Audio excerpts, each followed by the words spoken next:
Certainly an eventful race one, round 4 of the Fujitsu V8 Supercar Series at Queensland Raceway. Michael Trimble off into the scenery. Time now for race 2. The top 10 is inverted for this race, and this one is all about patience. Grant Denyer in the happy place at the moment, got the relegation up to 10th, which then sent him up to pole. Otherwise wouldn't have been there. So let's see if Grant can turn that around. He won the reverse grid race at Sandown the previous round, so he'll be looking forward to this one. Craig Baird starting on road 2. That's the ex-Max Wilson WPS Falcon, which is part of basically a clearance sale.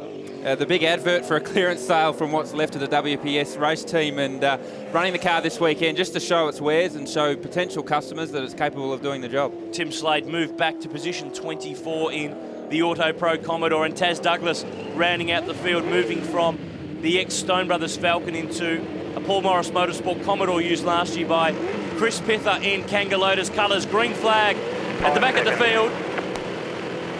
Grant Denyer took a race win at Sandown. Can he do it at Queensland Raceway? Marcus Zukanovic on the front row of the grid, but it's the PlayStation 3 Falcon that makes the best jump. Dale Wood is already by his teammate Sam Walter on the run to turn 1. Car off in the background. That's Drew Russell. He's got a long way offline very, very early in the race. Whether there was contact to send him there, we'll have to wait and see if there's a replay. There was another car off on the run through turn 1, just out of shot, but Craig Baird now runs second as they sort themselves out in this difficult first lap. Walter and Wood, the Greg Murphy Racing teammates, and now Dean Canto already making moves towards the front. Great start by Canto. He's passed 3 or 4 cars already, and critically passed Steve Owen. So he's made the best of the first lap. As we see Jack Perkins and Michael Trimble all running wide. Everyone running hot into turn 3, getting on the dusty stuff on the outside, running wide. Both the independent race car guys doing the same thing. Sometimes being on the outside into turn 3 on the first lap's a good thing, because the whole field, Constantine is up on the inside, but you need to make sure you get around the corner too. Well, it's a great opportunity in the first lap while everyone's bunched up to sail down the outside, but you do have to get the car stopped, and if you run wide, run into that dirt, then you are in trouble. Craig Baird running up very close to the back of Grant Denyer. Great start by Denyer. Got the head down and trying to pull a gap, but Bairdo's down and after him. Now Dean Canto trying to get a run on Sam Walter, the Tasmanian, who covers the line on the run towards turn 1. This is pretty much the best performance we've seen from Sam in season 2008. Really starting to get to grips with this ex-Tasman Motorsport Commodore, and David Reynolds, Jonathan Webb, Steve Owen, they're all in the mix. He's got all the Fujitsu stars lined up behind him, and we saw actually Sam Walter have a great run in practice, was running in the top 5 very early on in the weekend, so clearly has found something, or is just more comfortable in the car now. He's got some more miles under his belt, and having Dean Canto behind you wouldn't be comfortable. So now give the guy a wrap, and he runs wide at turn 3, Canto through. Jonathan Webb in the background making some moves. He slips on by, but Grant Denyer leading the way in the PlayStation 3 Falcon. Craig Baird menacing as he closes on in. He's got Carrera Cup this weekend. He's got testing duties with the Holden Racing team. This is where Drew Russell ends up off the road, and there's some contact with Shannon O'Brien. Shannon back for his first round since the season opener in Adelaide. And this was at turn 1. James Bergmuller having a big slide, but managing just to hang on. Very easy to actually have a big slide there at turn 2 now. The bumps coming off turn 2 are quite a bit bigger than what we've had there previously, and the car gets a big gyration going, and the bumps make that worse, and before you know it, the car's sideways and you could be easily turned around there. Now Canto pressuring Wood into turn 6, comfortably up the inside. Very, very comfortable, easy move. Got a great run off turn 5, which made a difference. Wood dropped the wheel into the dirt and lost a bit of momentum, and Canto saw that, made his intentions clear early, and here we are, lap 4 of the top 10 reverse grid, and he's already up to 4th place. Amazingly, Dean Canto, who's a 2-time champ in this category, has not been on the podium at a single round this season. It's amazing.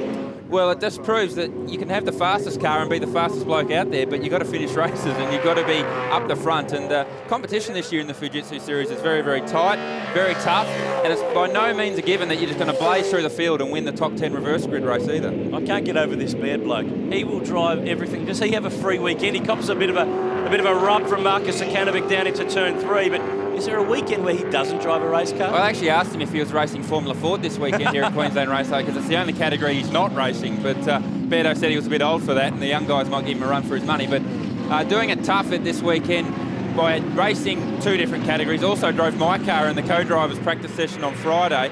So he's driven a left-hand drive Porsche, a right-hand drive H-Pattern Falcon, and a right-hand drive sequential Commodore. So I don't think you get 3 different cars over the course of the weekend. And he's driving this car, which was new late last year for the WPS team in WOW colours. It was built for Max Wilson, so it's a bit of a squeeze because Berto's not exactly a short fella.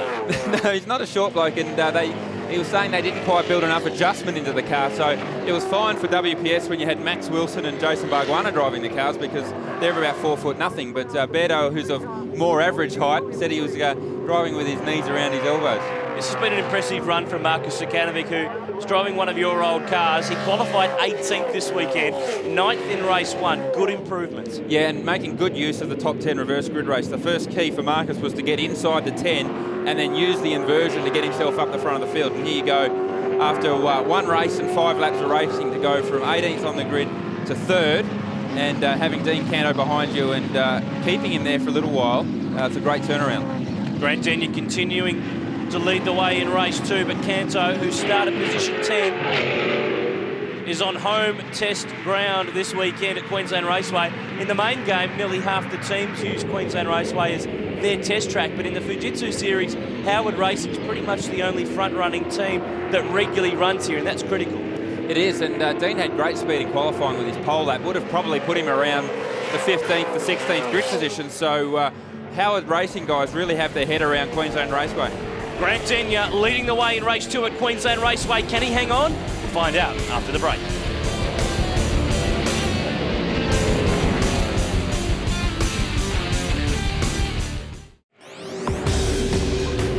Back at Queensland Raceway, race 2, round 4 of the Fujitsu V8 Supercar Series.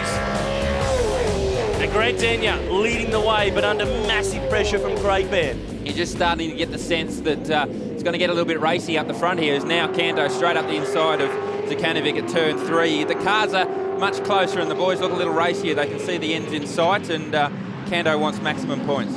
And these top 4 have actually cleared away from the next pack, which includes Jonathan Webb, David Reynolds and Steve Owen, who, while he's a comfortable championship leader, this is going to help Canto pull some points back. Certainly, and what Canto will be trying to do is put as many cars as he can between himself and Steve Owen. So there you can try and go for maximum points, and if Steve Owen finishes 5th, 6th around there, then that's obviously going to have some guys in the middle taking points off Steve. So Canto's a long way behind in the championship, but he needs to do as much as he can when he can. Now Canto's got pretty much links everywhere here. He's driving an X888 chassis. It's got a Dick Johnson Racing engine, and he's going to be driving for Ford Performance Racing come endurance time. Talk about a mixture. And he's got a few of the Ford connections all sewn up there, hasn't he? So, yeah, look, Dean's obviously had plenty of experience in the Fujitsu series, had some time in the main game, and will be doing a great job in the Enduros. How about this bloke, Grant Denyer, leading the way. He won his first ever V8 Supercar race in the last round at Sandown. It was the reverse grid race, and even Grant said, hey, it's a race win, let's not get too carried away, but it's in the record books, and this could be number 2. Well, certainly, and at the moment, it doesn't really look like Berto's got much for Grant. He can run close, but he really hasn't sort of set up any manoeuvres as of yet. So, look, it's a great drive so far by Grant at the moment. I think he'd be a bit more concerned if it was Canto in P2, not Craig Baird. And the way Canto's charged on through the field from 10th on the grid, it might not be too long. Here's Steve Owen, and this car has got a spare engine, the Tinted Car Commodore. They had a drama with their primary engine in practice on Friday, so they've switched to another unit, but you just get the feeling that Canto here is really closing in on Craig Baird. Certainly, and hang on, spinner, Jonathan Webb. That's a strange. I just saw off shot as we cut back to Canto, Steve Owen was up the inside of Webb, and he looked like he was a long way there. Right rear, there's a dent there. Small rubber mark on the rear bumper. We certainly won't talk too much into it unless we get some more evidence, but Jonathan Webb, around he went, turn 6. Craig Baird, you can see they're sideways at 2 now. Was there contact there with Dale Wood? Yeah, so we saw that Owen got up the inside, but it was actually Dale Wood who was closer to Webb's car when he went around. So Canto on 2 wheels down at turn 3. Turn 3 at the apex isn't that bumpy, but maybe Dean feels more comfortable with more bumps, so he's decided to use the curbs. Craig Baird in 2nd, Canto in 3rd. Baird having a one-off drive this weekend in the Fujitsu series, so just him even being there, he's taking some points away from the regulars. That's right, and Canto will be wanting to get around Craig as soon as he can, because I think you can see in the mirror Steve Owen's coming. Now that he's got past Jonathan Webb and chasing down the front four, Canto can see that that small advantage that he did have is starting to be eroded. The weekend from hell for Tim Slade, the Wakefield Park round winner, bogged down at turn 3. That brings out the Chrysler safety car. Just maintain 60 k's. And leaves Grant Denyer as our race leader. Let's see what's going on here. This is the exit of turn 1. That's James Bergmuller hitting a bump. Going right, left, right. Somehow stayed on the road. Just stayed on the road. So James obviously just getting experience as he goes, and the bumps here at Queensland have certainly unsettled the cars, as we see there. Joel Spikala getting well unsettled with some help from behind. Yeah, that was Aaron McGill up the inside. That move didn't really ever look like it was on, and Tim Slade ends up in the sand at turn 3. So he's been removed. The race will restart with Grant Denyer. He's withstood all of the pressure so far. Let's see what he can do on a restart. Well, that's right. I'm not sure that Grant would be that happy that the safety car came out, because it's bunched the whole field up, but Canto will be wanting to get through bad early here, and then we can see here Steve Owen with the lights on in 5th behind Marcus Sukanovic. He'll be heads down, trying to minimise any points lost to Canto for the round so that he can keep the championship lead intact. And race 3's grid, we should remember too, is a combination of the results from races 1 and 2. Canto with the drive off turn 2, and that's critical for the run down the inside towards turn 3. Yeah, much better run off 2, and Beto couldn't do anything about that. Marcus Sukhanovic's going to have a bit of a sniff up the inside here too.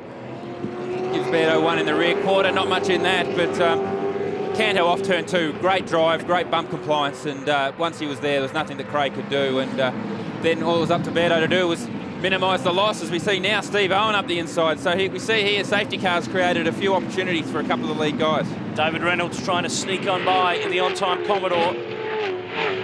When we talk about bump compliance, if you've got a car that isn't riding the bumps, what do you change? What do you do? Well, if I had an answer for that, we'd be doing it to my car at the moment. So, look, it's all about how well the shock absorber and spring package works together as a unit. It's all well and good to say, oh, we'll put softer springs in it, but that only works if the dampers or the shock absorbers will work with a softer spring package. So it's all about getting the whole package to work together. And we've said before that this is home circuit for Dean Canto and Howard Racing. So if anyone's going to know their way around the bumps here in the development series or the Fujitsu series, it's going to be Dean Canto. There's Sam Walter. Steve Owen now up to 3rd, then Craig Baird. And it's a sprint to the checkered flag. 3 to go at Queensland Raceway, and Denyer has got the fast man, Dean Canto, closing on in the Howard Racing Falcon. He's not overly defensive yet, but it's certainly the case that Canto's got pace. Certainly, Canto has got pace, but if Grant can make no mistakes and just put the car where he needs to put it, he doesn't need to run defensive. The Matthew White racing cars have always had strong engines, so Grant's going to be all right in a straight line. As long as he can get off the corner well at turn 5 here, so that Canto can't get up the inside. Get off the corner well at turn 2, so he can't get up the inside at turn 3. Grant's a real show here to keep Dean behind. This is turn 6. A long winding corner where you need to drive the car pretty straight not to fry the rear tyres. Well, it's critical to get on the gas and get out of the corner. See Tim Edwards, team manager of FPR, watching his Enduro signing do his thing. And of course Grant Denyer will be with the Ford Rising Stars Falcon of Michael Patrizzi, which comes from the FPR workshop. 2 to go after this one, and Denyer is hanging on, but Canto has the pace. These two were teammates a few years back in the series for Nick Johnson Racing. And now Denyer is starting to play that defensive card. Just running the car up the middle. I certainly wouldn't say he's being aggressively defensive, but what he did do off turn 2 is made sure he slowed the car down on the way in and got a good run out. Canto had good speed on the way into 2 and through the mid-corner, but couldn't do anything with him on the exit. So Grant's aware of where he needs to put the car. It's just a matter of whether Canto makes him make a mistake. So this will be an interesting couple of laps. Now, you know who's lurking around here too? That man, Steve Owen in the black Commodore, is just starting to close in on these two. He's got a really handy margin. He hasn't finished off the podium all season, so he's so consistent, but he's been banking the big points and he's closing in. Well, that's what you need to do in a championship, isn't it? You need to be consistent, you need to be up the front, and you don't need to be getting involved in incidents like that, as we see Shannon O'Brien actually spin to the outside very small contact with the pit wall there, but that started much earlier. Exited turn 2 with a bit of a rubbing match with Jay Verdnick. Now look at Steve Owen. He's closing in on Denya and Canto. Last lap at Queensland Raceway. And if you can withstand the pressure for 13 and a half laps, why not for half more? Well, the pressure certainly builds, and that last half a lap is where it's almost a boiling point. But we saw then, again, turn 2, Grant Denyer made sure he slowed the car down on the way in and got a good run out. So really, he's got a good run here for turn 4, so Canto's not going to be able to get up the inside here. So the next critical corner for Grant is the exit of turn 5. Need to get out of turn 5 so that Canto can't get up the inside at turn 6. But now, Canto will be a little distracted because there's a big black Commodore in his rear view mirror. The run from 5 up to 6 for the final time in race 2.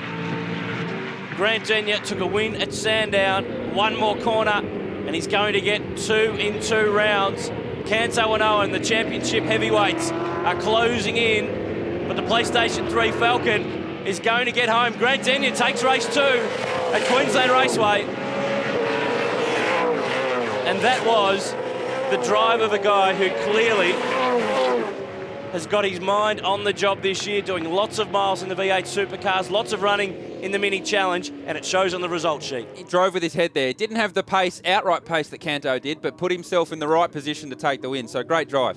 Gene Rollinson, the young Kiwi, back in the second race image Falcon for his second run this year in the top 10. Jonathan Webb in position 13, and Tony Bates rounded out the top 20 in race 2, but it's a very happy winner in Grant Denyer. You try so hard to not take a reverse grid, too seriously, because it's not probably, in effect, the true essence of where everyone should be in the order. But, geez, it doesn't stop it making it feeling any less special, I can tell you. Look, they say that the first one's the hardest one to get. That's the second, so does it continue to get easier?